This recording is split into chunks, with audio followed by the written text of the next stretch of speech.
Hi and welcome to this chin stand tutorial. I'm going to give you some tips and tricks of how to unlock this very fancy inversion. You will need a couple of blocks for this. I will demonstrate with the blocks. They are a very helpful tool to achieve this, especially if you are a beginner, and to build confidence and understanding how it is set up. So go grab your blocks or something that can simulate blocks and then meet me back on your mat, and then let's go. So the first thing I want to say about a chin stand is that the setup is like a pyramid. So we do need a wider base so that the top part can be stable. And the base is just your hands and your chin. So the first thing that you are going to practice here is to make that triangle shape. So with the hands on the blocks, you're going to come forward quite far past the hands. So you don't need to have your hips up high for this. And then tap the chin to the floor in front. So the shoulders are going to move as far forward as they can. That gives your hips the ability to move over your hands and then kick the legs up. So once you found that alignment of that triangle, the next little key to unlock this is the elbows. So the elbows are hugging in, and what I actually do is I support my ribs. So if I don't have the elbows to support me, I will not make it up to hold at least. I can come up and come down, but I won't be able to hold it steadily. So hands to blocks. Let's start from a downward facing dog. With those two things in mind, make your dog a little bit shorter than you normally would, so your feet will be a bit closer to your hands. And then look at your hands from here. Come into a high plank, but I want you to keep your hips up high as much as you can. Now that you go down, don't think chaturanga. Don't think just bend the elbows and drop the chest. We want to move the hips or the shoulders forward. Now that you drop your chin, hug the elbows in, support your ribs with your elbows, and then land your chin on the floor. Okay. That is quite a hard position to hold. Once the legs comes up, it will be easier. So from there, the next step is to lift one leg.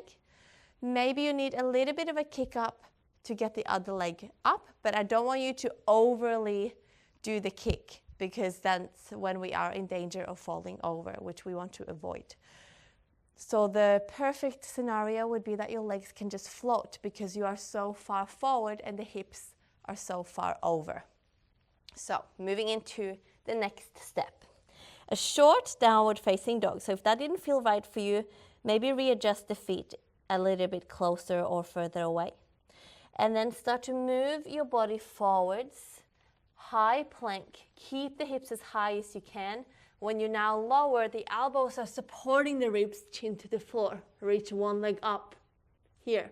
You might feel like you can bring the other foot into your knee for your chin stand.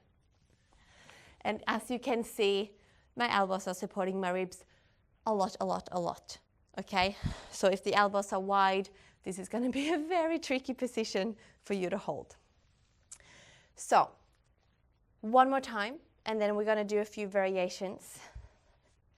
So, into your downward facing dog. Now we're going to float both legs up to a chin stand. So I'm going to keep repeating myself just because these things are important. Look forward, come forward. Hug the elbows in, support your ribs as you drop your chin down. One leg to the sky. Either float or hop the other leg up. Find your balance.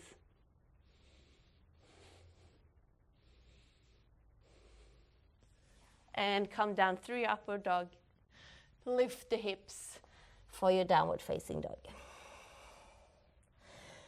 So as you are in your chin stand, I've had questions about this before. Yes, there is weight on your chin, but most of your weight should be in your hands. Ergo the elbows in. So the chin is sort of just there to support the body from coming forwards. Now, if we want to take this a step further, and come into our chin stand, moving through a chaturanga, for example. Come into your warrior two, here. So whenever the teacher cues chaturanga and you want to be fancy and add in a chin stand, this is how you're going to do it. So from your reverse warrior, bring the hands down, but make sure that they're not too far in front of you, because then you're going to get nowhere. The hands has to be quite far back. I like to hop my back leg in a little bit before I pick up the front leg. Now I move the shoulders forward as the front leg moves back, so that when I come down, I'm already in position here. And coming through your chaturanga and your vinyasa back into your downward dog. So let's have a look at that one more time from the other side, just as a demonstration. Pay attention to where my body moves in space for me to be able to lift my legs off the floor. I'm going to try to do it nice and slow and clear for you.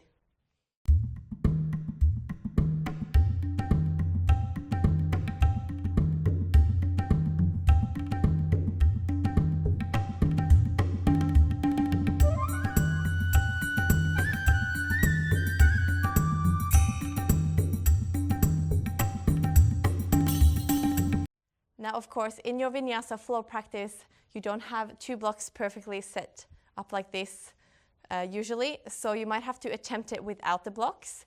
And all of the things that I've said still apply. It does get a little bit trickier because we don't get our hips up so high. The hands are on the floor instead of on an elevated surface. But I'm going to demonstrate it now without the blocks so that you can see the difference.